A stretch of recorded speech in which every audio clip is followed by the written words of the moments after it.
Let's start with a big foundational idea that you have about human history, that there was an advanced Ice Age civilization that came before and perhaps seeded what people now call the six cradles of civilization: Mesopotamia, Egypt, India, China, Andes, and Mesoamerica. So let's talk about this idea that you have. Can you, at the highest possible level, describe it?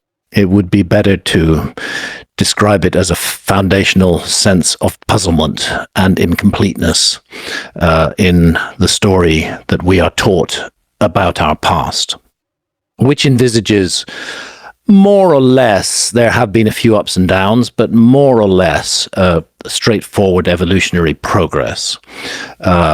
We start out as hunter-foragers, then we become agriculturalists. The hunter-forager phase could go back hundreds of thousands of years. I mean, this is where it's also important to mention that anatomically modern humans were not the only humans. We had Neanderthals from, 400,000 years ago to about 40,000 years ago. They were certainly human because anatomically modern humans interbred with them, and we carry Neanderthal genes.